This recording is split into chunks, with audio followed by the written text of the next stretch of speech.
Alors, salut tout le monde, salut la gang. Bon, comme vous avez pu voir dans le titre, et comme je vous ai promis lors de mon dernier vidéo, aujourd'hui, je vais vous faire une petite vidéo sur le communisme. Pourquoi sur le communisme? Parce que c'est le gouvernement, c'est le nouveau gouvernement qui est en train de s'installer.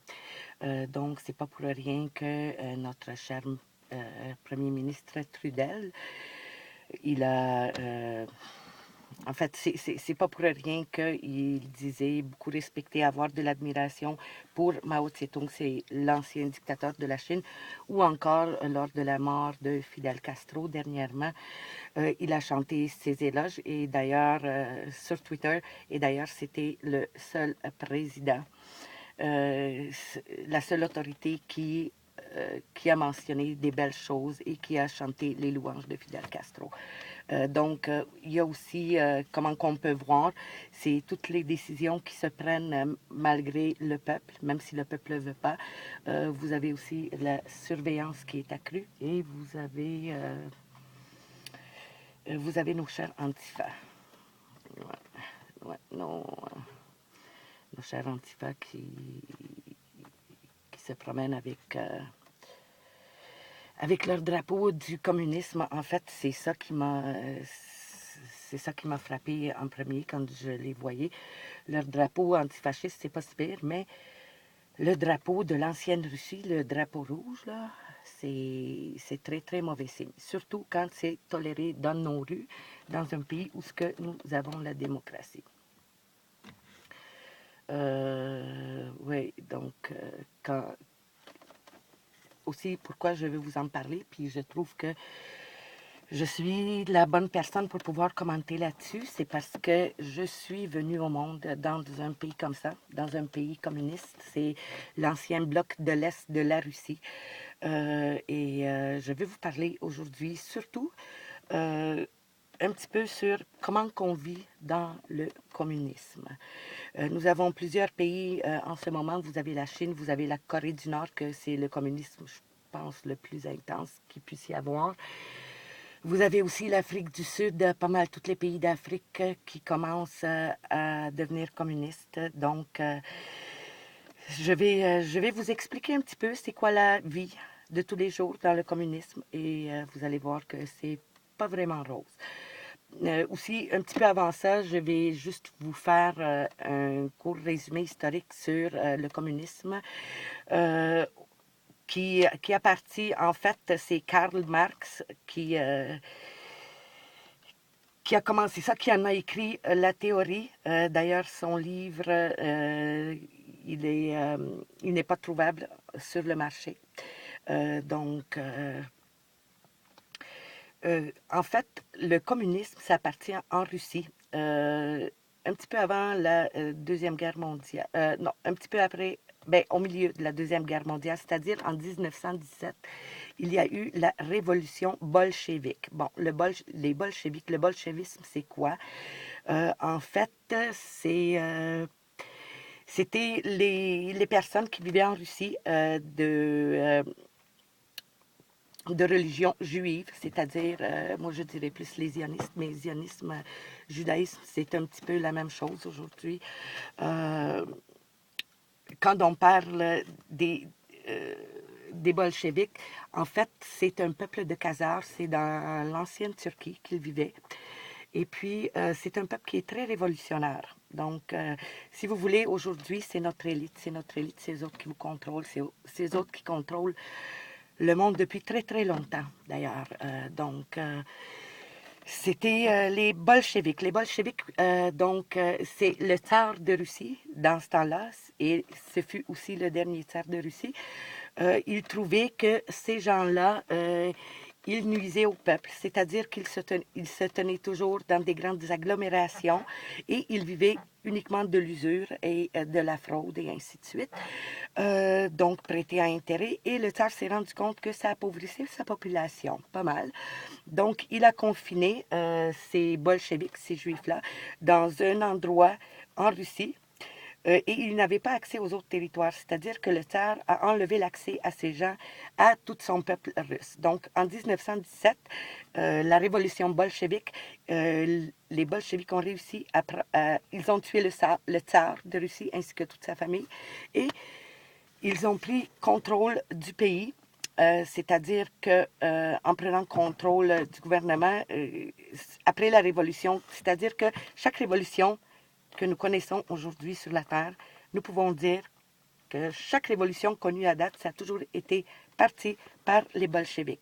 Pour moi, communisme, bolchéisme, judaïsme, pour moi, c'est la même chose. Okay? Donc, là, ils ont pris le gouvernement et ils se sont présentés au peuple comme les sauveurs, ceux qui ont sauvé le peuple de la monarchie et du totalitarisme du tsar. Durant les temps que le tsar y régnait, la Russie a toujours été un endroit où c'était des paysans, des cultivateurs, des fermiers, de l'élevage, c'est-à-dire c'est là-dessus que ça se concentrait. Donc vraiment la famille, elle était très importante, aussi la religion orthodoxe. Chrétienne orthodoxe, donc, en Russie qui prévaut. Donc, quand les bolcheviks, quand c'est ces juifs qui ont fait la révolution, ils ont pris contrôle de la Russie, ils ont tué tous les monarques par la suite, et ensuite, ils s'en sont pris au peuple. C'est drôle, on parle toujours de l'Holocauste de la Deuxième Guerre mondiale. On fait des battages, à chaque année, on en entend parler. Mais on n'a jamais entendu parler, ou peut-être quelques-uns de vous autres, mais on n'entend pas parler, on ne parle jamais, ni historiquement, ni comme pour se rappeler. Mais il y a eu un très grand holocauste suite à la prise de pouvoir des bolcheviks. En passant, les bolcheviks, ces gens-là, leur spécialité, c'est la famine. Oui, aussi, je ne sais pas si vous saviez, sûrement, toutes les famines dans le monde sont artificiellement créées. Donc, c'est leur façon de faire des réductions massives de population ou éliminer des larges masses de population qui pourraient s'opposer à eux. Okay? Donc, d'ailleurs, tous les camps de concentration, les camps de travaux forcés, ça s'est toujours trouvé sur le territoire russe, pour faire une petite parenthèse. Donc, il y a eu 11 millions d'Ukrainiens, des fermiers, des agriculteurs, qui sont morts un petit peu avant avant la Première Guerre mondiale. Et vous avez à peu près un autre 7 millions qui sont décédés durant. Donc, en fait, c'est l'Allemagne avec la Deuxième Guerre mondiale qui sont rentrés en Russie et qui ont libéré ces gens-là. Le communisme, les amis, lorsqu'il s'installe, c'est très dur de s'en débarrasser. Ça prend beaucoup d'années. Si on regarde la Corée du Nord, ça fait au-delà de 100 ans qui sont sous joug. La Chine, je pense que ça fait 60 ans, 70 années, pas plus que ça. Mon pays et encore toute l'Europe de l'Est, nous avons été très longtemps sous le joug des communistes. Moi, personnellement, je résidais directement le pays où il y a la frontière du rideau de fer. Donc, ça c'est pour empêcher les gens de sortir et de rentrer dans le pays. Donc, quand on devient un pays communiste, on devient un pays qui est très, très isolé, très contrôlé. Les médias, les journaux, les arts, comme dans mon pays, voyez-vous, il n'y avait pas beaucoup d'artistes qui pouvaient venir. Je pense qu'il y a Michael Jackson qui a été admis une fois, mais Madonna, les Beatles, Elvis, tout ça, on n'avait pas de nouvelles du monde extérieur et le monde extérieur n'avait pas de nouvelles de nous. Donc, encore une fois, pour vous dire un petit peu comment on vit dans le communisme, j'ai quand même grandi là jusqu'à l'âge de 11 ans.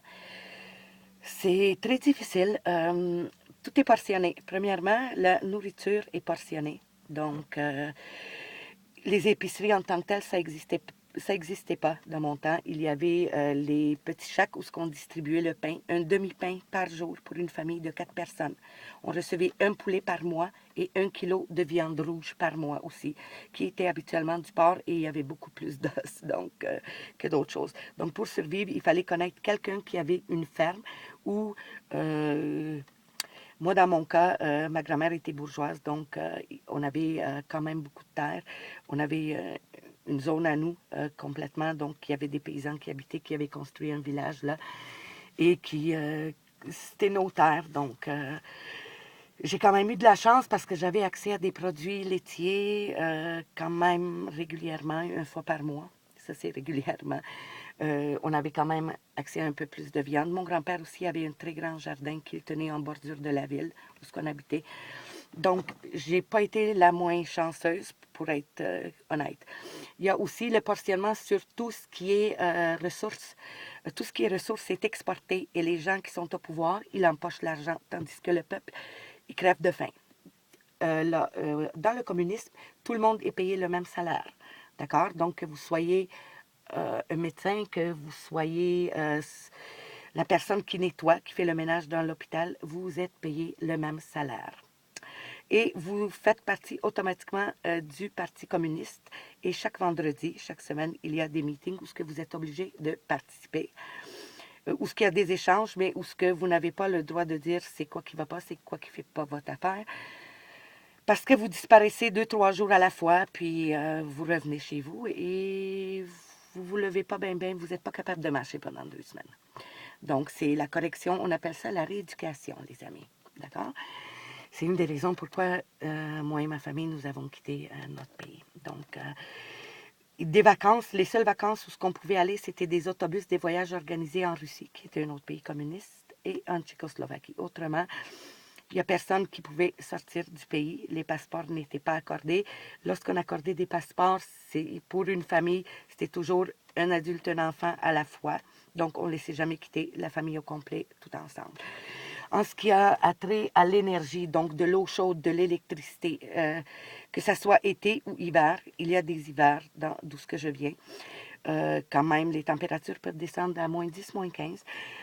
Mais régulièrement, le chauffage est coupé. Donc, le chauffage, l'électricité, à partir de 6 heures le soir, généralement, jusqu'à 6 heures le lendemain matin, était toujours coupé. Souvent des coupures de courant. Aussi la faim, beaucoup de famine. La censure, vous n'avez pas le droit d'être artiste, vous n'avez pas le droit de vous exprimer. Lorsque vous êtes enfant et à l'âge d'aller à l'école, vous êtes des pionniers de l'école 6 jours semaine. Les samedis également, il y avait toujours de l'école. Le dimanche, nous avions notre dictateur qui passait dans les rues et il fallait être présent dans notre uniforme de pionnier pour l'applaudir et voilà. Donc, c'est un petit peu ça, le communisme. C'est très, très dur et sur le physique et sur le moral. Par contre, toute l'éducation est gratuite, d'accord? Donc, du primaire jusqu'à l'université, c'est gratuit. Les gens qui deviennent médecins, ingénieurs, et ainsi de suite, c'est vraiment pour le renom, c'est pour c'est pour le nom que ça leur, c'est pour la grandeur de la cause qu'ils le font. Et ainsi pour les professeurs. Et vous avez beaucoup, beaucoup de gens intelligents qui sont dans ces pays-là. Et normalement, lorsque ces pays-là sont longtemps, les populations, lorsqu'elles sont longtemps oppressées, c'est parce qu'il y a un grand bassin de population qui est intelligente. Vous avez aussi l'Afrique, donc les populations africaines ou ceux qui viennent des Bermudes ou des îles, la plupart du temps, ils vont avoir un grand penchant vers le communisme et ils vont avoir beaucoup de facilité à se faire convaincre à cause justement de toutes les gratuités. Donc, gratuité des soins de santé, gratuité d'école, gratuité de tout finalement, et même s'ils sont payés un petit salaire et que tout le monde est payé la même chose, même si si on arrivait à faire plus d'argent, on pouvait avoir autant d'argent qu'on voulait parce qu'il n'y avait pas plus grande chose à manger de disponible, ni sur le marché, et les gens qui avaient des jardins, mais ils nourrissaient leur famille avant tout. Donc, beaucoup d'oppression, beaucoup de malheur, de la famine, des meurtres. Le communisme a tué 100 millions de personnes jusqu'à maintenant. C'est le régime politique qui tue le plus de gens. Et à chaque fois qu'il s'installe, c'est des holocaustes. Donc, comme je disais, l'holocauste ukrainien, on n'en parle pas. L'holocauste cambodgien aussi, les camps de la mort, on n'en parle pas non plus. Donc, il y a beaucoup d'événements qui sont tus et il y a d'autres événements qui sont fortement soulignés. Et aussi, n'oubliez jamais, comme j'ai toujours dit, l'histoire est toujours écrite par ceux qui gagnent la guerre. Donc, vous pouvez deviner un petit peu, c'est que les guerres sont toujours financées des deux côtés par les mêmes personnes. C'est une façon du zionisme de faire des prises de pouvoir rapides. Et normalement, ça se passe d'une façon très violente. Donc, vous avez Trudeau, qui est une personnalité très, très narcissique, très dictatoriale. Et encore pire, vous avez notre couillon, le Couillard, qui aussi, il a été formé en Arabie Saoudite pendant 5 ans avant de revenir au Québec et prendre le poste de Premier ministre. Donc, juste tout ça pour vous dire que nous sommes sur le point nous sommes très, très proches de glisser vers le communisme. Tout le monde, à travers le Canada, à travers tout l'Occident, devrait être offusqué et nous ne devrions pas permettre à ce que le drapeau, le symbole du communisme, l'ancien drapeau de l'Union soviétique, puisse circuler comme ça ouvertement dans nos rues. Et ça, je vous le dis, c'est très dangereux parce que lorsqu'un pays glisse vers le communisme, c'est très, très long avant de s'en sortir et ça prend beaucoup de sang, beaucoup de violence aussi pour s'en sortir. Donc, comme j'ai dit, communisme pour moi est égal marxisme. Le marxisme culturel que vous voyez, c'est aussi une tactique des bolcheviks. C'est diviser pour mieux régner. C'est développer, c'est du brainwash au niveau éducatif en premier lieu. Donc, un brainwash qui mise beaucoup sur la politique identitaire, si vous voulez. Donc, on voit beaucoup d'identités ressurgir. Aussi, c'est comme ça que la censure commence. Donc, enlever les libertés d'expression, c'est en misant justement sur ces politiques identitaires où ce que tout le monde est offusqué, tout le monde est victime. Maintenant, dans l'ancienne Union soviétique, c'était ceux qui avaient versus ceux qui n'avaient pas. Ici, dans l'Occident, malheureusement, ça ne marche pas. Sur ce principe-là, mais maintenant, ils ont choisi la position des oppressés versus l'oppresseur. Donc, c'est de là qu'on voit surgir l'idéologie du fuck white people, puis suprématie blanche et tout ça. Donc, c'est de l'indoctrination du marxisme. L'Académie au complet, elle est infestée à travers le monde, autant en Europe qu'au Canada qu'en Australie, partout où ce que vous avez des pays où ce que c'est largement et majoritairement habité par des populations blanches. Donc, divisé pour mieux régner, ils ont réussi. Et aussi, Antifa, c'est financé par les bolcheviks, par le zionisme, par George Soros, qui finance régulièrement. Et Jaggi Singh et toute cette gang-là, et ce que je vois, en fait, c'est beaucoup de jeunes, des Blancs, qui sont Antifa, et ils ne savent même pas, pauvres autres, qui travaillent contre eux autres mêmes. Et lorsqu'ils marchent, puis ils utilisent la violence pour imposer leurs idées marxistes et dogmatiques communistes, et qu'ils s'affichent ouvertement, j'ai pitié pour eux parce que ça va être les premières victimes du bolchevisme, malheureusement, comme les goulags. Une fois qu'ils ont fini avec une fois qu'ils ont fait faire aux goulags ce qu'ils voulaient qu'il soit fait, les goulags ont été éliminés. Donc, c'est toujours ceux qui les aident à prendre pouvoir qui y passent en premier. Donc oui, effectivement, on est surveillé. Big Brother, c'est l'œil du bolchevisme qui est sur nous, l'œil du sionisme. Tout est surveillé. Aussi, les gens qui osent exposer ça, ils font pas long feu. Il y a l'ADL, le Anti-Defamation League, donc la Ligue anti-défamatoire, et il y a le JDL, le Jewish Defense League, qui milite beaucoup, beaucoup. Il n'y a pas de loi comme telle qui empêche rien. Par contre, ça se fait par en dessous. Intimidation, menace, salissage de la personnalité. Tuer la personne publiquement, si on veut. Et voilà, c'est un petit peu tout ce que je voulais vous dire à propos du communisme. C'est à prendre ça au sérieux, c'est à faire attention et il ne faut pas laisser le pays glisser vers ce style de régime qui est très, très dictatorial, nocif et qui tue. inévitablement. Donc, là-dessus, les amis, mon prochain vidéo, ce dont je vais vous parler, c'est de l'Holocauste de la Deuxième Guerre mondiale et de Adolf Hitler. Adolf Hitler, d'ailleurs, qui est l'homme sur lequel on a le plus menti dans l'histoire. Comme je disais, que je répète encore, l'histoire est écrite par ceux qui gagnent la guerre. Donc, oui, je vais vous exposer ça aussi. Je vais vous laisser le lien à un documentaire. C'est un documentaire qui dure pendant 6 heures. Il est en anglais. Il est souvent enlevé de YouTube. Il est très, très censuré. Par contre, ce que je peux faire aussi, je peux vous donner le site où ce que moi je vais le chercher, mais il est disponible seulement en anglais. Donc, je vous suggère beaucoup, beaucoup d'écouter ce documentaire-là. Ça s'appelle en anglais The Greatest Truth Ever The Greatest Story Ever Told. C'est l'histoire la plus exceptionnelle jamais racontée. Donc, c'est un documentaire sur Hitler. C'est un documentaire qui dure 6 heures. Donc, il faut comprendre l'histoire et d'où ce qu'on vient pour savoir où ce qu'on est rendu. Et c'est de là qu'on voit justement les mots comme raciste, nazi et tout. Ce sont des mots qui sont armés. Ils sont là pour... On a été endoctrinés. On a un préjugé, tout le monde a un préjugé envers ces mots-là. Quand on dit nazi, on pense à Hitler. Quand on dit racisme, on pense à l'esclavage. Donc, c'est dans cette perspective-là que je le dis. Donc, là-dessus, j'espère que vous avez apprécié cette vidéo.